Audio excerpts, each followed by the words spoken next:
Hey, good morning, good morning, good morning. We are officially on day 4 of 31 days to a better you. We are on day 4 of 31 days to a better you. 31 days to a better you is not just a statement, it's a literal book, a book that I wrote a few years ago that became a best selling book, selling all over the world. And in this book, I took the principles from the book of Proverbs, a book in the Bible written by one of the wisest men of his time, and considerably still one of the wisest man ever.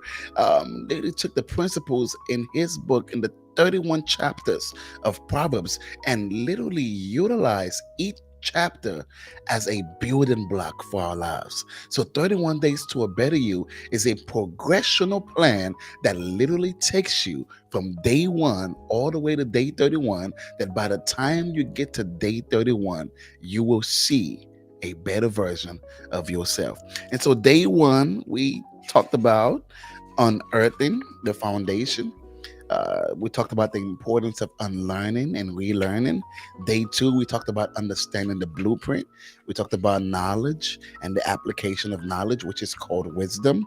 Day 3, we talked about building the foundation. We talked about the principles. Principles in our lives are foundation.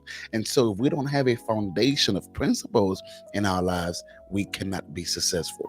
And so, day 4 is setting the guards. When your foundation has been set and you have created your do's and your don'ts, then comes time for building. The first step to building your life is establishing your heart. The heart is the location of knowledge and also the preconscious source of decisions. When your heart is not secured and stabilized, you cannot effectively advance in life. Your heart determines your consistency, diligence, and ability to withstand pressure. It is a critical part of building your life. Although it is not the foundation, it is what keeps the foundation secured. If you have your do's and don'ts and your heart is not established, you run the risk of destroying your foundation. If we know that our hearts is the location of knowledge and the preconscious source of decision, could it be that the many decisions we make, whether they be self destructive or not, could all lead back to the posture of our hearts?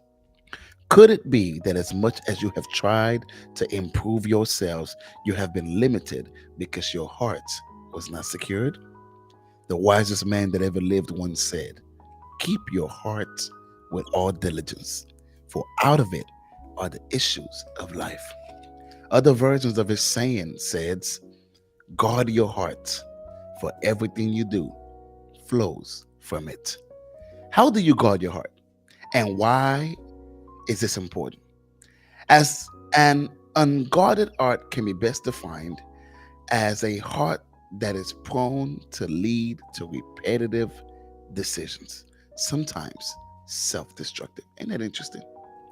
That an unguarded heart can be best defined as a heart prone to repetitive decisions. All right. I says, I cannot want better for myself and not guard my heart. Guarding your heart is the first line of defense in securing your foundation. When you guard your heart, you are guarding your foundation. You secure the wisdom, knowledge, and understanding you have attained and acknowledge its importance. Your heart serves as an umbrella for your wisdom, it protects it. Ain't that powerful, yo? It protects it just like an umbrella. I just went outside to take my son to school, and it was raining. And imagine if you had an umbrella, you get to walk in the rain. The umbrella does not stop the rain from falling down, but it covers your body from being hit by what's falling. In life, there will always be rain. Unfortunately, that is one thing that we cannot avoid, unfortunately. But the key is, do you have something that covers you? Something that can withstand that pressure and keep you at least not wet. Your heart is that. Guarding your heart is your first line of defense in securing your foundation. You secure the wisdom, knowledge, and understanding you have attained and acknowledge its importance. Your heart serves as an umbrella for your wisdom, it protects it. When a person stands under an umbrella, it protects them from rain or the scorching heat of the sun. Likewise, with your heart protected, you prevent your wisdom, knowledge, and understanding from being laid to waste. Too many times we attain knowledge, wisdom, and understanding, but it never lasts because it was not protected.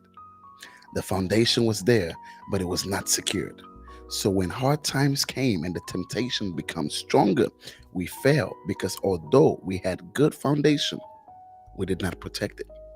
You protect your heart by setting up boundaries that secure your wisdom, knowledge, and understanding. For example, if you have certain do's and don'ts that you endeavor to keep, guarding your heart sets up boundaries for you to still adhere to those rules, even when you may be tempted to fail. If I have a rule that I must eat healthy in order to preserve my heart, guarding that rule is me not buying unhealthy groceries that would be accessible if I were tempted. To guard your heart is to position yourself in an area that the knowledge, wisdom, and understanding you have attained are secured and available for constant application. That is so critical. I actually want to say that again. To guard your heart is to position yourself in an area that the knowledge, wisdom, and understanding you have attained are secure and available for constant application. How are you guarding your decisions? Do you have boundaries that you have set for you to preserve what you have learned? How intentional are you with preserving knowledge? Your heart is the location of the knowledge and the preconscious source of your decisions. How are you guarding it? You know, the Bible literally tells us that we should guard our hearts for the issues of life, they all flow from it. Do you know it's so critical that if your heart is not guarded, what are the things that can happen in a literal sense? In a literal physical sense, you can die if you have an unguarded heart. If somebody were to stab you in the heart, it can kill you. But in a figuratively sense, if your heart is unguarded, then that means your dreams, your goals, your vision, your initiatives are unguarded. That means anything and anyone could penetrate and destroy it. Listen, everybody cannot be in your space. Every information should not be in your ears.